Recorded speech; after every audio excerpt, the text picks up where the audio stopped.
आयतल कुर्सी की फजीलत और फ़वाइद अहादीस मुबारका में बहुत तफसील से बयान किए गए हैं। यह कुरान की सबसे अजीम आयत है जिसे नबी करीम ने किताब अल्लाह की सबसे बड़ी आयत करार दिया।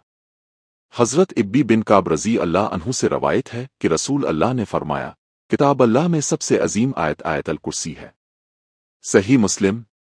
रात को सोने से पहले पढ़ने से अल्लाह ताला एक फरिश्ता मुकर्रर कर देता है जो सुबह तक हिफाजत करता है और शैतान करीब भी नहीं आ सकता। हज़रत अबू हुरैरा रज़ी अल्लाह अन्हु की मशहूर रवायत में शैतान खुद ने एतराफ़ किया कि आयतल कुर्सी पढ़ने से वो भाग जाता है।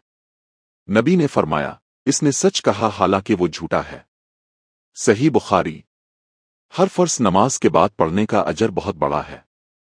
हज़रत अबू इमामा रज़ी अल्लाह अन्हु से रवायत है कि रसूल अल्लाह ने फरमाया, जो शख्स हर फर्ज नमाज के बाद आयतल कुर्सी पढ़े तो उसे जन्नत में दाखिल होने से सिर्फ मौत रोक सकती है। सुनन निसाई सही। ये जन्नत की कुंजी बन जाती है। सुबह पढ़ने से शाम तक और शाम पढ़ने से सुबह तक अल्लाह की हिफाजत में रहते हैं। रोज़ाना तिलावत से घर माल औलाद में बरकत आती है, शैतान भाग जाता है, सुकून कल्ब मिलता है, ईमान मजबूत होता है और जिन और शैतान से निजात मिलती है। राकियों में ये आयत सबसे ज्यादा इस्तेमाल होती है। ये आयत अल्लाह की अज़मत, तौहीद और कुदरत की याद दिलाती है जिससे दिल को सुकून और पनाह मिलती है। रात को जरूर पढ़ें, घर वालों को भी बताएं और शेयर करें। अल्लाह ताला आपको इसकी बरकत से नवाजे और हिफाजत फरमाए। आमीन।